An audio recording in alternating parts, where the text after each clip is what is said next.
Dans cette vidéo de rappel numéro 2, nous allons parler des différents types de désintégration. Les désintégrations radioactives, ce sont des réactions nucléaires spontanées, qui ne peuvent pas être maîtrisées. C'est d'ailleurs tout le problème des déchets radioactifs. Un déchet radioactif, ça va être des noyaux qui vont être instables et qui vont faire des réactions de désintégration nucléaire ou radioactive, et donc qui vont émettre de la radioactivité qu'on ne peut pas maîtriser, qu'on ne peut pas stopper. Donc c'est bien ces désintégrations. Donc ces désintégrations sont spontanées. On parle de désintégration d'un noyau. Ça signifie quoi? Ça signifie pas que l'atome a disparu. C'est bien le noyau de l'atome dont on parle. Mais les électrons, on s'en moque totalement. Ici, ce qui nous intéresse, vu qu'on est sur les transformations nucléaires, c'est le noyau. Noyau et nucléaire, c'est la même famille, des mots de la même famille. Du coup, on ne parle plus que du noyau. Donc, vous verrez dans les énoncés d'exercice, on parle du noyau de l'hélium, du noyau de ci, du noyau de ça. Finalement, parce que l'atome en lui-même ne m'intéresse plus, ce n'est que son noyau qui nous intéresse. Donc, il existe trois types de désintégration, c'est-à-dire à nouveau des réactions nucléaires spontanées qui se font quand les noyaux sont instables. On verra pourquoi des noyaux peuvent être instables. Donc, on peut avoir une radioactivité ou une désintégration alpha, bêta- ou bêta+. Comment les reconnaît-on?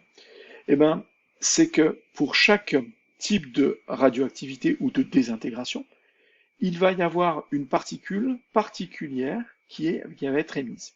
Si j'ai un noyau d'hélium qui est libéré, alors c'est une radioactivité ou une désintégration alpha. Si j'ai un électron qui est libéré, alors attention, c'est bien finalement une réaction nucléaire sur le noyau qui fait qu'il y a un électron qui est libéré. C'est pas un électron de l'atome. C'est pas un électron qui tourne autour du noyau. Non, c'est bien une réaction nucléaire sur le noyau qui fait qu'il y a eu libération ou production d'un électron. Et pour la désintégration bêta+, on va avoir un positon qui va être libéré.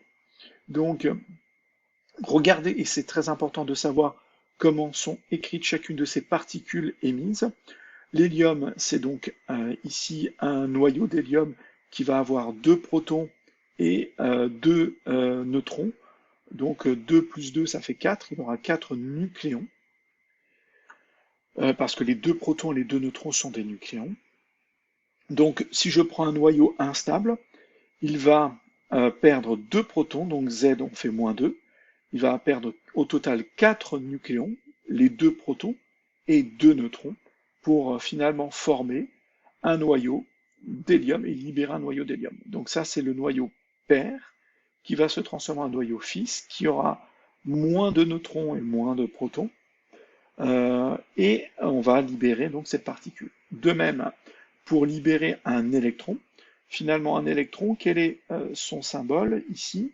C'est un E avec une charge négative, moins 1, et pas de neutrons. Donc on met 0 en haut.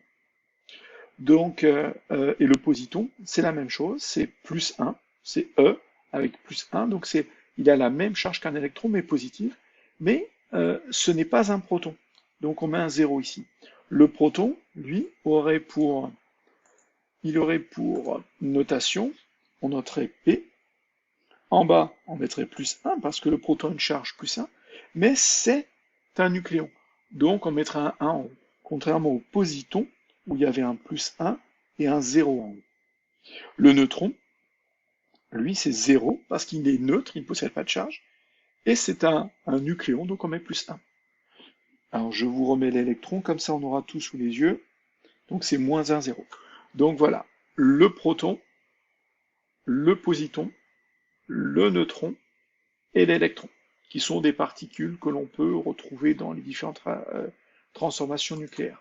En sachant que celles qui sont présentes dans les désintégrations nucléaires responsables de la radioactivité, ce sont l'hélium, le noyau d'hélium, l'électron et le positon.